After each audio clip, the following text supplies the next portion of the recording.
परम सुखदम केवलम ज्ञानमूर्ति द्वन्द्वातीतं गगन सदृशं तत्त्वमस्यादिलक्ष्यम् एकं नित्यं विमलमचलं सर्वधि साक्षिभूतं भावातीतं त्रिगुणरहितं सद्गुरुं तं नमामि। ॐ शङ्करं शङ्कराचार्यं केशवं बादरायणं सूत्रभाष्यौ कृतौ वन्दे भगवन्तौ पुनः पुनः। ॐ शान्ति शान्ति। अष्टावक्र और राजा जनक का यह अद्भुत संवाद। कथा का प्रारंभ कल से हमने किया था। जो कथा के रूप में जो उपदेश अष्टावक्र देते हैं राजा जनक को, लेकिन जनक को ही उपदेश क्यों देते हैं?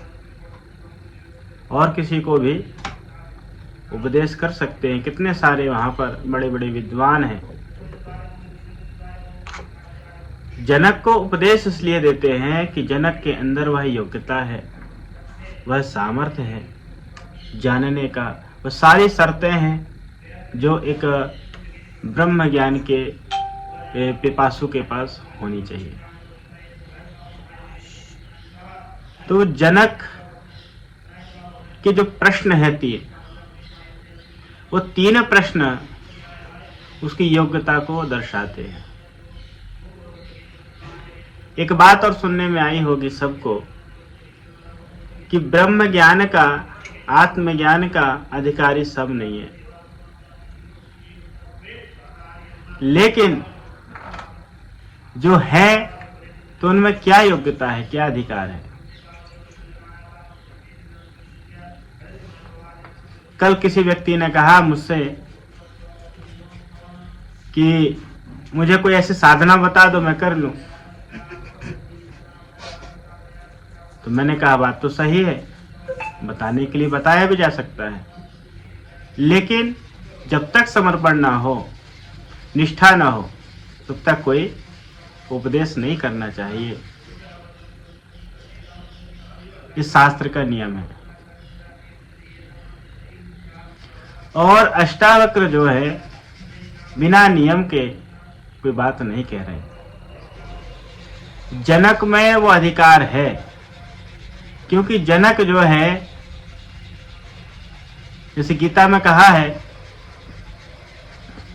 कि तद्वृद्धि प्रणिपातेन परिप्रश्नेन सेवया उपदेक्षन्ति ते ज्ञानम ज्ञानीन तत्त्वदर्शिनः। तुमको अगर उस तत्व ज्ञान को जानना है तो जाओ उस तत्व ज्ञानियों के पास। और जाने की शर्त है, पूछने का ढंग है। बहुत से लोग रास्ते चलते आत्मज्ञान की चर्चा करने लगते हैं। अच्छी बात है उनके अंदर, लेकिन उनके अंदर कोई चाह नहीं है, कोई प्यास नहीं है।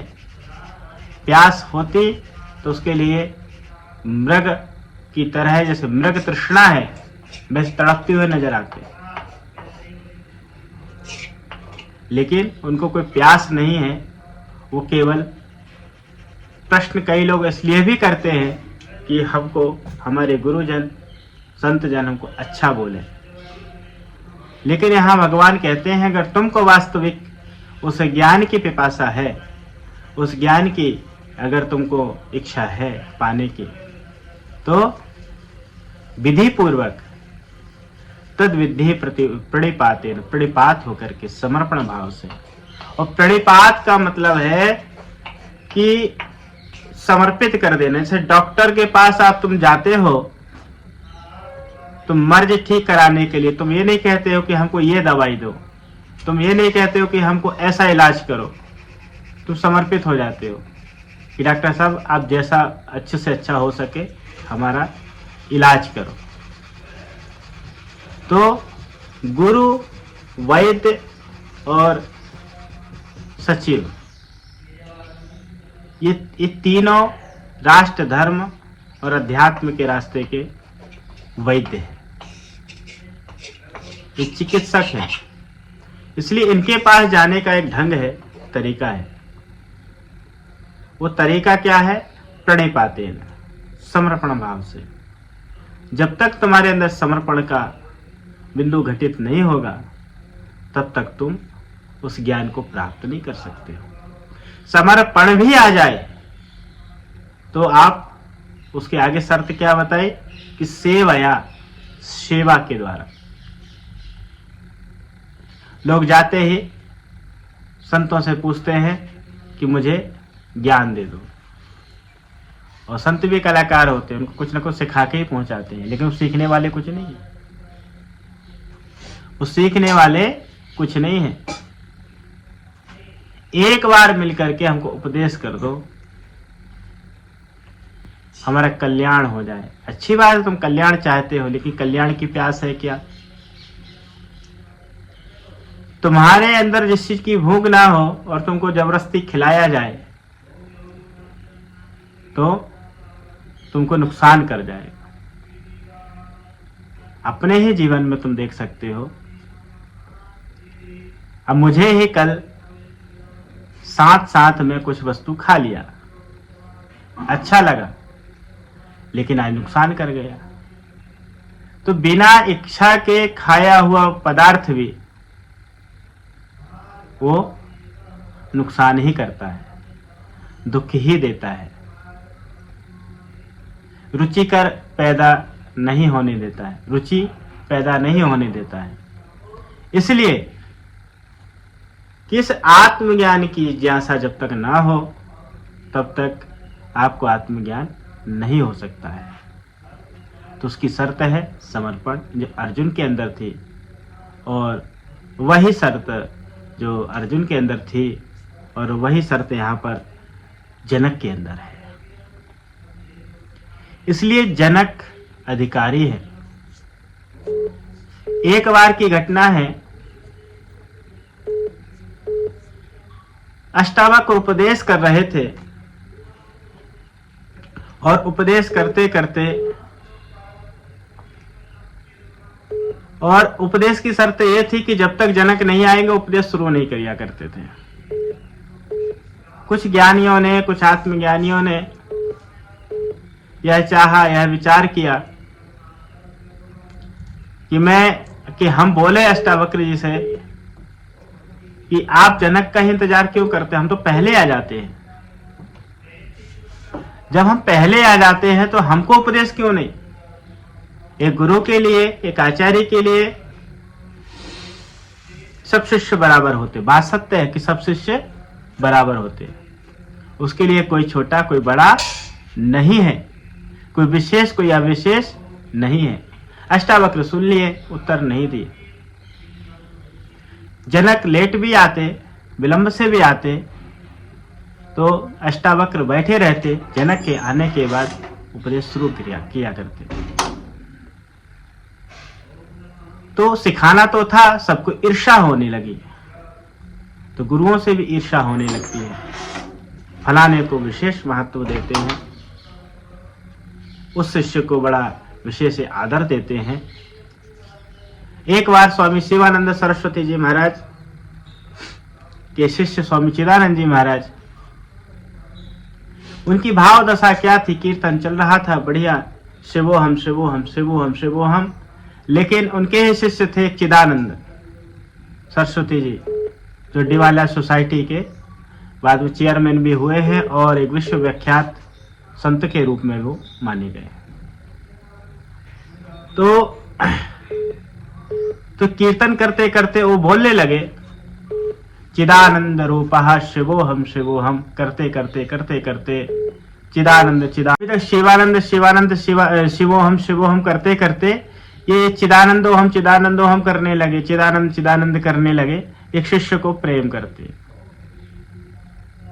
लेकिन वो उनकी भाव दशा वहां पर एक शिष्य के प्रति प्रेम नहीं था, उनकी वो परमात्मा के प्रति ही कीर्तन करते करते भाव विभोर हो गए थे।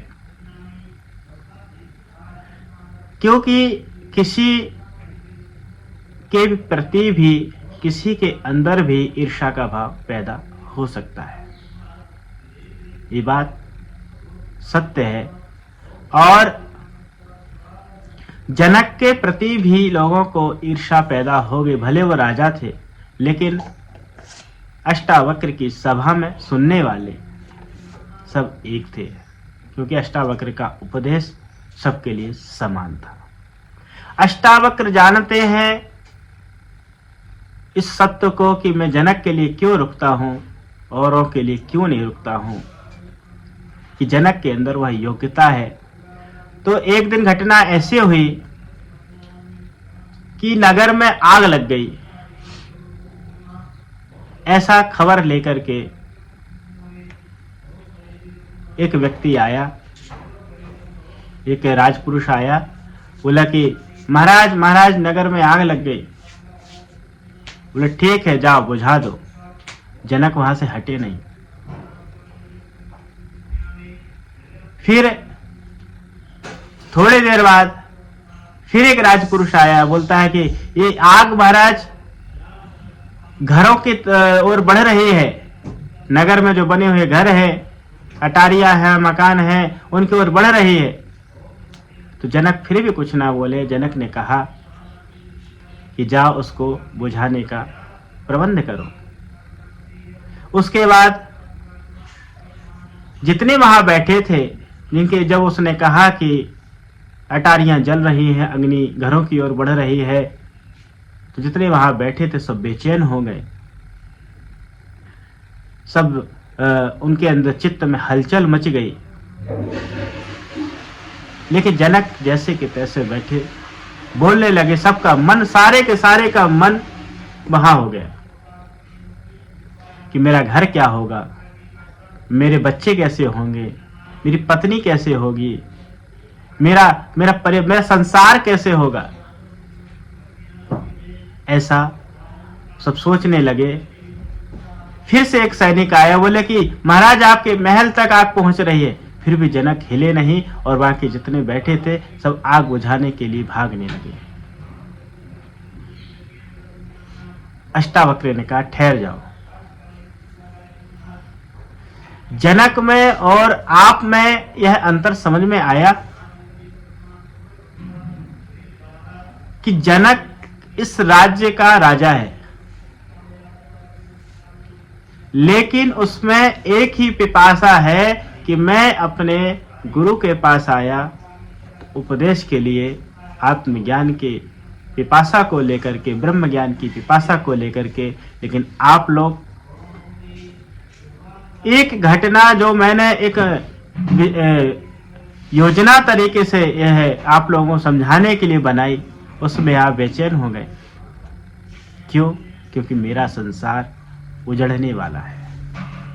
जिसको यह विश्वास है कि मेरा संसार उजड़ जाए, लेकिन प्रभु आप ना उजड़े, आप मुझे न छोड़े, मेरा संसार मुझे छोड़ दे, लेकिन प्रभु आप न छोड़े, जिसके अंदर यह विश्वास जाग जाए, समझना वही एक अधिकारी है इस अध्यात्म के रास्ते में चलने का। इसलिए अर्जुन का संसार उजड़ने वाला है, यह अर्जुन को पता है, लेकिन अर्जुन भाग नहीं रहा है। और वही ठहराव, वही लगाव अर्जुन को आत्मज्ञान की ओर लेकर के जाता है, और वही लगाव जनक को आत्मज्ञान की ओर लेकर के जाता है। इसलिए आत्मज्ञान का अधिकारी वही है जिसके अंदर इस रास्ते के लिए वास्तव में प्यास हो। बातें तो बहुत सारी हो सकती है, बहुत सारी की जा सकती है, लेकिन अधिकारी की जब बात आती है तो वह है समर्पण। समर्पण। इसलिए रमण महर्षि से किसी ने कहा कि महर्षि कि परमात्मा को कैसे प्राप्त किया जा सकता है, तो एक वाक्य बोलते हैं, अनकंडीशनल सरेंडर, बिना शर्त का समर्पण। कोई कंडीशन ना हो तुम्हारी, तो निश्चित है तुम परमात्मा को प्राप्त कर लोगे, आत्मा को जानोगे। रमण महर्षि का पूरा जीवन आत्मा से इतर न रहा, आत्मज्ञान से अलग न रहा। कोई भी आकर के किसी प्रकार से प्रश्न करे, वो केवल एक ही उत्तर, आत्मा सत्य है, क्योंकि उनका अनुभव है। इसलिए जब तक तुम्हारे अंदर यह जिज्ञासा नहीं पैदा होते कि मैं बंधा हूं, तो मुक्ति के लिए नहीं खोज सकते। तुम्हारे अंदर जब तक क्या मैं अज्ञानी हूं, क्योंकि अज्ञानी होना भी एक खुद को अनुभव होता है, लेकिन कोई अज्ञानी मानने के लिए तैयार नहीं। अगर किसी को कह दिया जाए कि तुम अज्ञानी हो, तो निश्चित है वो झगड़ा करने के लिए आगे आ जाएगा। अगर आप में से भी किसी को कह दिया जाए तुम तो मूर्ख हो, अज्ञानी हो, तो गुस्सा आ जाएगा कि हमको मूर्ख कहते हैं, हमको अज्ञानी कहते हैं। लेकिन जनक को हिचक नहीं है। जनक को यहां संकोच नहीं है, क्योंकि जनक को अनुभव हो रहा है, और वही अनुभव कृष्ण को अर्जुन को भी होता है। और तभी तो अर्जुन कहता है कि मेरी जो बुद्धि है बड़ी मूढ़ है, मैं सत्य को नहीं जान पा रहा हूं। इसलिए कहा कार्पण्य दोषो अपहत स्वभाव, मेरे जो स्वभाव है वो कायरता से भरा हुआ है। जब तक अपने दोष को स्वीकार करके तुम गुरु चरणों में नहीं रखोगे, तब तक तुम उससे मुक्ति का तुमको रास्ता नहीं मिलेगा। इसलिए यहां पर कहते हैं जनक का प्रश्न ही यहां उठता है, कथम ज्ञानम अवाप्नोति, ज्ञान प्राप्ति का क्या उपाय है। ज्ञान प्राप्ति का उपाय तो ये बात सत्य है, लेकिन आप अपने अंदर खोज करके देखो, कोई अपने आप को अज्ञानी होने का अनुभव करता है कि मैं अज्ञानी हूं। तुम भले बाहर रूप से कह दो कि मैं अज्ञानी हूं, लेकिन अगर कोई तुमको कह दे कि तुम अज्ञानी हो, तो तुरंत तुम्हारे अंदर क्रोध आ जाएगा, तुरंत तुम्हारे अंदर हलचल मच जाएगी, क्योंकि तुम अज्ञानी स्वीकारने को तैयार ही नहीं हो कि मैं अज्ञानी हूं। इसलिए तुम ज्ञान को भी नहीं पा सकते जब तक मैं अज्ञानी नहीं हूं, जब तक मैं क्रोधी नहीं हूं। क्रोधी हूं ऐसा अनुभव नहीं कर, क्रोध से भी तुम पार नहीं जा सकते। जब तक मैं कामी हूं ऐसा अनुभव नहीं करोगे, स्वीकारोगे नहीं, जब तक तुम उस विषय से पार नहीं जा सकते। इसलिए शर्त यही है यहां पर कि जो तुम हो उसको पहले स्वीकारो कि मैं क्या हूं। इसलिए कथम ज्ञानम अवाप्नोति कथम मुक्तिर्भविष्यति, ज्ञान कैसे प्राप्त होता है, उसका साधन क्या है, वो किस प्रकार से हम ज्ञान को प्राप्त कर सकते हैं।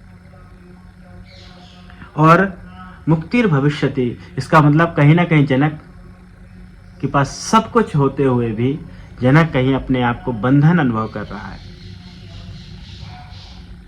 कहीं ना कहीं उसको विश्व में बंधन लग रहा है, तब तो वो मुक्त होने के लिए पूछ रहा है। कल भी कहा था मैंने कि जनक के पास कुछ चीज की कमी नहीं है, जनक परिपूर्ण है। एक ही अधूरापन है कि जो स्वयं को से अनभिज्ञ है, स्वयं की आत्मा से अनभिज्ञ है। इसलिए वैराग्यम च कथम प्रोक्तम, आहा, वैराग्य क्या है, या वैराग्य कैसे प्राप्त होता है, वैराग्य कैसे प्राप्त होता है।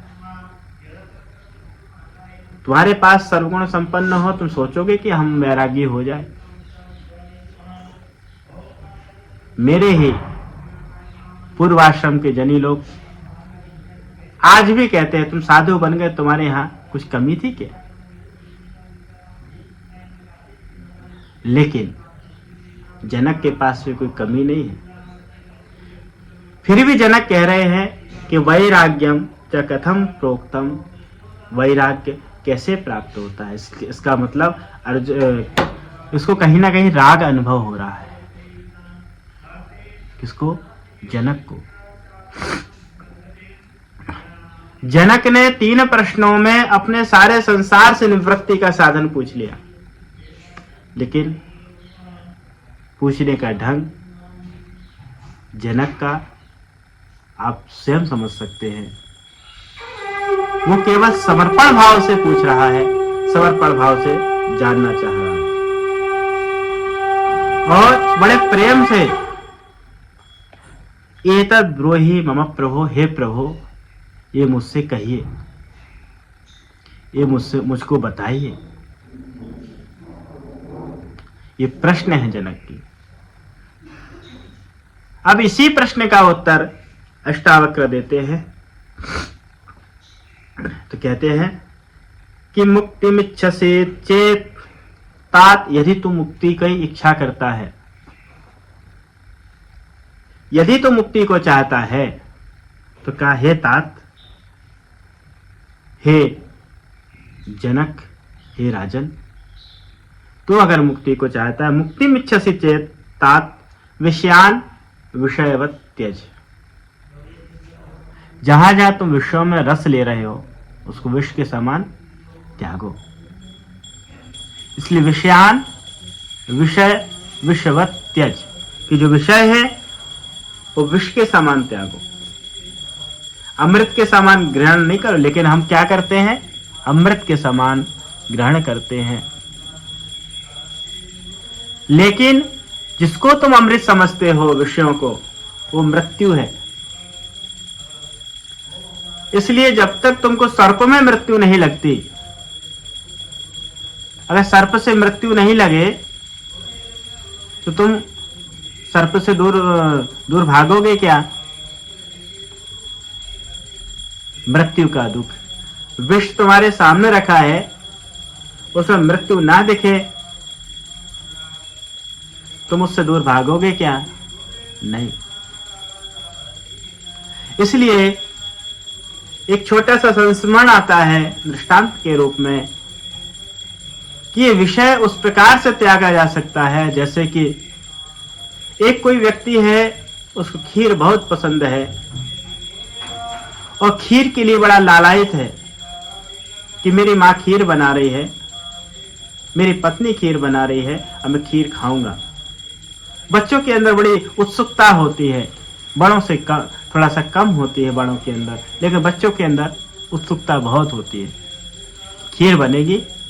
और हमको भी ध्यान है, जब हम छोटे थे बचपन में, माँ कुछ बनाती तो अपने मोहल्ले के बच्चों को भी बुला लाते, जो हमारे मित्र बंधु होते, कि आओ आज मेरी माँ ये वस्तु बना रही है, तुमको भी खिलाएंगे।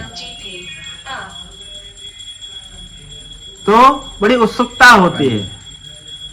तो किसी व्यक्ति को खीर की बड़ी उत्सुकता हुई और उसने अपने 2-4 मित्रों के भी बुला लाया। माँ ने कहा कि जब तक ठंडी ना हो बेटा तो खाना नहीं।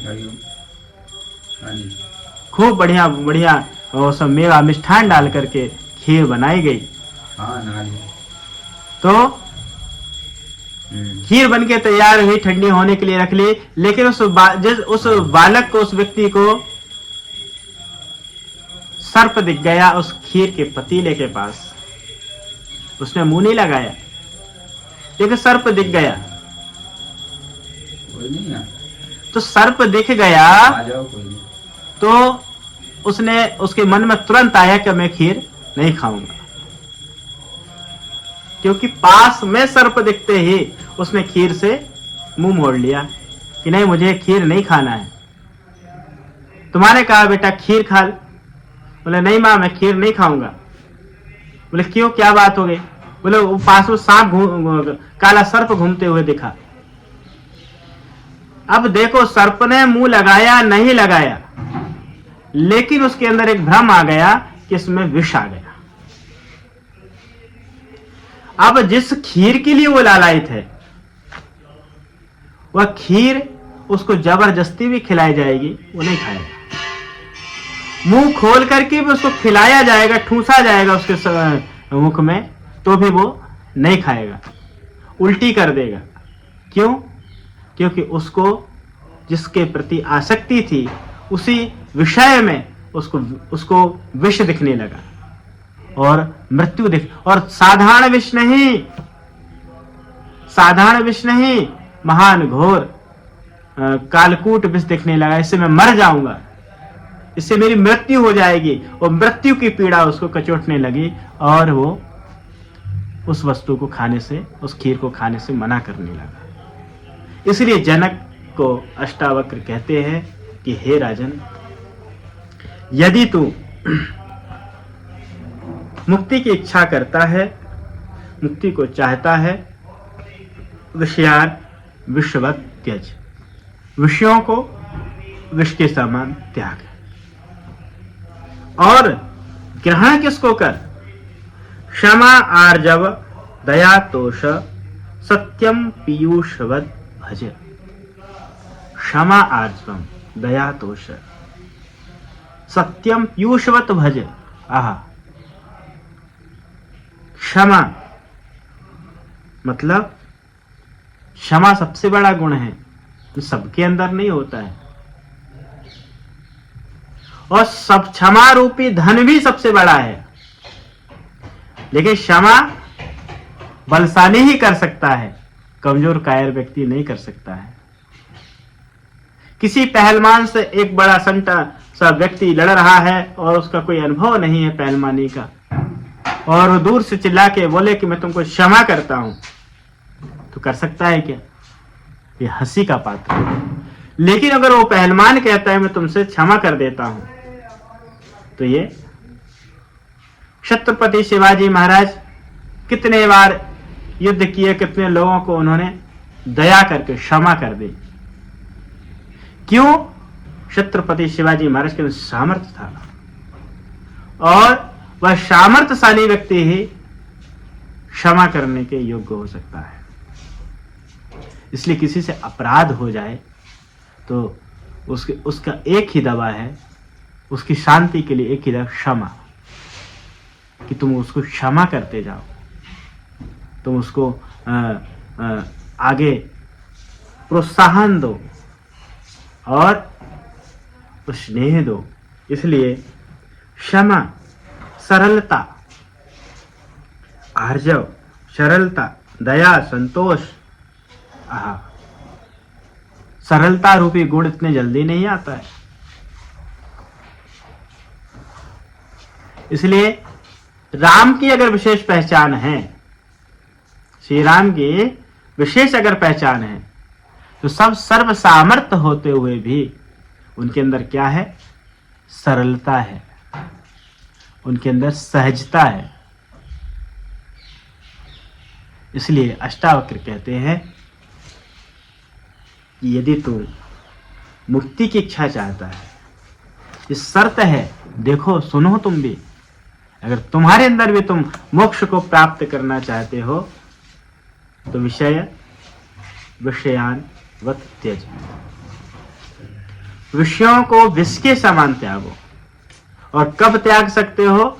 जब तक तुमको उसमें अपनी मृत्यु नहीं नजर आती, जब तक तुमको उसमें अपने दुख नजर नहीं आता, कष्ट नजर नहीं आएगा, तब तक तुम उसको विष के समान नहीं त्याग सकते। इसलिए कहते हैं, और क्षमा आर्जव मतलब सरलता। कभी कभी लोग सरल बनने के चक्कर में अपने आप को बड़ा विशेष बताने के चक्कर में इतने कठिन हो जाते हैं कि उनको अपनी सरलता का ही बोध नहीं रहता। उदाहरण तो नहीं देना चाहिए, बहुत से महात्मा भी, जैसे महात्मा गांधी स्वयं सरल बताने के चक्कर में, सरल दिखने के चक्कर में उनके सरलता पे लाखों रुपए खर्च होते थे कि मैं सरल हूं, मैं कोई विशेष नहीं हूं, मैं सामान्य हूं। इस बात को बताने के लिए भी लोग लाखों रुपए खर्च करते, करोड़ों रुपए खर्च करते। लेकिन सरलता वह है कि जो समता आ जाए और अंदर का जो भेद है वो मिट जाए। जब तक विषय रूपी विष को तुम नहीं त्यागोगे और तुम्हारे स्वभाव में समता आ ही नहीं सकती। विषमता का यह बीज तुम्हारे अंदर जब तक पड़ा है तो तुम विष के समान तुम जलते रहोगे और जलाते रहोगे। इसलिए अहमता, ममता और समता,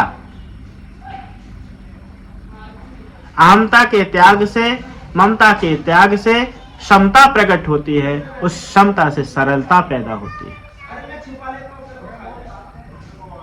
इसलिए भगवान ने कहा है गीता में भी कि निर्ममो निरहंकारः तो शांति अधिगच्छति, सरलता ही शांति है। कि निर्ममो निरहंकारः, निर्ममता और निरहंकारता ही इस शांति का द्योतक है। इसलिए यहां जनक को अष्टावक्र कहते हैं कि क्षमा, आर्जव, दया, तोषम। दया मतलब एक तो क्षमा, एक दया मतलब करुणा, सबके प्रति करुणा, सबके प्रति दया का भाव। आहा, ये तुम्हारे जीवन के अमृत है और ये बिंदु, ये सीढ़ी है तुमको आत्मज्ञान की ओर ले जाने के लिए, मोक्ष को प्राप्त कराने के लिए। इसलिए दया, संतोष, संतोष जिसके जीवन में आ जाए तो परम धन आ गया। इसलिए मानस में कहा है गौ धन, गज धन, बाज धन और रतन धन खान, जब आवे संतोष धन, सब धन धोरी समान। गौधन, गजधन, बाजधन। गौ मतलब पहले मेरे पास खूब सारी गौएं हो जाएं, ये अच्छी बात है कि गौ रूपी धन सबसे महान धन माना गया है। गजधन मतलब बहुत सारे हाथी घोड़े हो जाएं। बाज माने घोड़े, बहुत सारे घोड़े हो जाए, बढ़िया बढ़िया हाथी हों। और रतन धन खान, और जमीन में निकलने वाले, धरती में निकलने वाले जितने भी रत्न है वो मेरे पास हो और बहुत सारे तुम्हारे पास हो जाए। और जब संतोष नहीं है तो सब धन धूरी समान। और कब? जब आवे संतोष धन, जो संतोष रूपी धन तुम्हारे जीवन में आता है, सब धन धूरी समान। इसलिए ये जो अमृत के क्षण, अमृत की जो सीढ़ी, अमृत को प्राप्त करने का साधन अष्टावक्र यहाँ देते हैं, उसको तुमको स्वीकारना पड़ेगा, जानना पड़ेगा। इसलिए क्षमा, आर्जव, सरलता, क्षमा, अपने छोटों को क्षमा, सबके प्रति दया, करुणा का भाव, सरलता, संतोष और सत्य। और सत्य किसे बोलते हैं? आप भी कहोगे सत्य किसे बोलते हैं? तो सत्य वह है तो जैसा जाना, जैसा अनुभव किया, जैसा प्रत्यक्ष किया, उसको व्यक्त कर देना, वही सत्य है। लेकिन जाना, अनुभव किया हुआ भी कभी कभी असत्य होता है। जैसे कि उदाहरण के लिए खेत में लगा हुआ किसी वृक्ष का ठूंठ थोड़ा सा संध्या हो जाए तो दूर से हमको आदमी खड़ा नजर आता है। मैं छोटा था, ये बहुत सारे उदाहरण शास्त्रों में भी दिए गए हैं, लेकिन ये सबके अनुभव की बात है। एक ठूंठ ऐसा लगा हुआ था तो काग, उसमें किसी ने एक कुर्ता, पुराना कुर्ता उसमें लगा दिया और मैं रात लगभग 6:30 बज गए थे, लौटते लौटते उसको देख के डर गया कि कोई आदमी खड़ा है, लेकिन जब दिन में गया उस स्थान पे तो अरे ये तो आदमी नहीं है। तो समय देखा हुआ जाना हुआ क्या लगने लगा? सत्य। लेकिन जब तक प्रकाश के प्रभाव से तुम उस सत्य को ना जानो, वो सत्य नहीं है। और प्रकाश क्या है?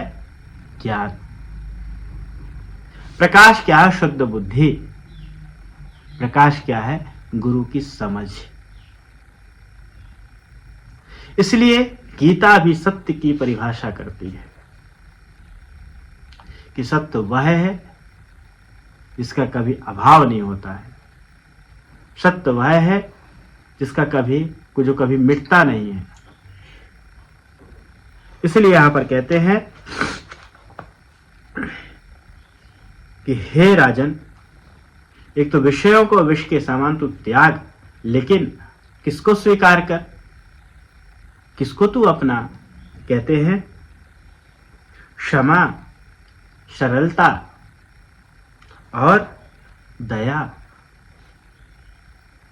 तुम अपना सकते हो अपने अंदर। ये राजन, मैंने कहा गीता को जब तुम पढ़ते हो तो अपने को अर्जुन मान करके पढ़ो, और अष्टावक्र गीता को जब तुम पढ़ते हो तो अपने आप को जनक से कम मत समझो। तब तुम इस सत्य को जान सकते हो, इस सत्य को तुम पहचान सकते हो। इसलिए तुम अभी एक जिज्ञासु हो, तुम अभी एक पिपासु हो। उस जिज्ञासा से तुम इसका अनुभव करो, उस जिज्ञासा से तुम इसका स्वाध्याय करो। तो जिसको ग्रहण करना है उसको तुम जान लो कि हमको क्या ग्रहण करना है, क्या प्राप्त करना है। इसलिए व्याकरण में एक शब्द आता है, वेदांत का भी एक शब्द है विधि निषेध, कि अगर तुमने जैसे डॉक्टर के पास गए और डॉक्टर ने कहा कि तुमको बैगन नहीं खाना है, चावल नहीं खाना है, खटाई नहीं खाना है, आलू नहीं खाना है, तो ये 5 प्रकार के वस्तुएं गिना दी, तुमको 10 प्रकार की वस्तुएं गिना दी, तो तुम क्या समझोगे? इनको छोड़कर क्या अन्य चीज तो खा सकते हैं ना? एक तो हो गया विधि, अब ये हो गया निषेध। अब विधि क्या है कि अभी तुम्हारा जब तक स्वास्थ्य ठीक नहीं होता है तो तुमको मूंग की दाल खाना है, तुमको हरी सब्जियां खाना है, फल खाना है, जूस पीना है, कुछ ड्राई फ्रूट बता दिए डॉक्टर ने, वो खाना है।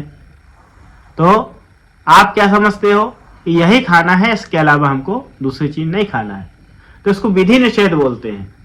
अगर यहां पर अष्टावक्र कहते हैं कि नहीं, तुमको विषयों को विष के समान त्यागना है, तो कभी लोगों को विष समझ में ही नहीं आता विषय, इसलिए यहां पर अष्टावक्र को कहना पड़ा जो अमृत है उसको स्वीकार। अमृत के समान किसको स्वीकारना है? तो कहते हैं क्षमा, सरलता, दया, संतोष और सत्य अमृत के समान सेवन कर। क्या? पीयूषवद भज। इसको पीयूष मतलब अमृत, अमृत के समान तुम इसको ग्रहण कर, अमृत के समान तुम इसको स्वीकार, तब जाकर के उस सत्य को तू जान सकता है, उस सत्य का तू अनुभव कर सकता है। फिर कहते हैं कि ना पृथ्वी न जलम नाग्निर्न आहा, ना पृथ्वी न जलम नाग्निर्न वायुर्द्योर्न वा भवान येषां साक्षिणात्मानं चिद्रूपम विद्धि मुक्तये। आहा, मुक्ति कैसे मिलती है? तो मुक्ति कैसे मिलती है उसका ये उपाय जनक यहाँ पर, अष्टावक्र यहाँ पर कह रहे जनक को कि तुम पृथ्वी हो न जल हो।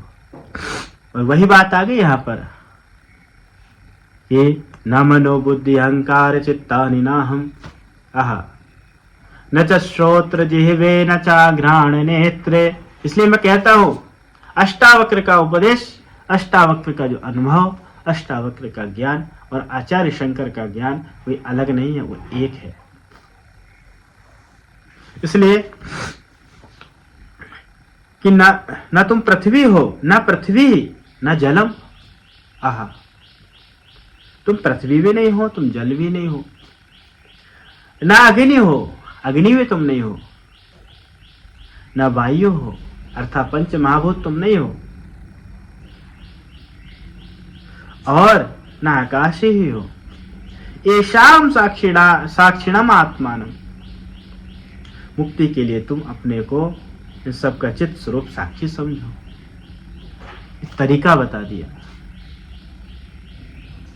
कि जो तुम्हारे अनुभव में आए, तुम्हारे ख्याल में आए, तो अष्टावक्र कह रहे हैं तुम सबका तुम साक्षी समझो, तुम सबके साक्षी हो। इसलिए कहा है साक्षिणम आत्मानम, ये जो तो आत्मा है सबका साक्षी है। इसलिए चिद रूपम विद्धि मुक्तये, इसलिए तुम चिद रूप साक्षी विद्धि मुक्तये ऐसा तुम जानो मुक्ति के लिए, अगर तुम इच्छा करते हो। इसलिए कहा प्रश्न में ही मुक्तिर भविष्यति, कथम मुक्तिर भविष्यति, मुक्ति कैसे मिलती है, वो साधन अष्टावक्र यहां बता रहे हैं, मुक्ति कैसे मिलती है। कितना अद्भुत प्रसंग आप सब यहाँ अनुभव कर रहे हैं। तो अभी तक श्लोक नंबर 3 तक हमने विचार किया। कल इसके आगे हम धीरे धीरे इसकी भूमिका बनेगी और आनंद आएगा। तो एक प्रश्न का उत्तर यहाँ पर कहा कि मुक्तिर भविष्यति, तो कैसे मुक्ति होती है उसका साधन यहाँ पर बताया। इसके आगे फिर हम अगली कक्षा में चर्चा करेंगे।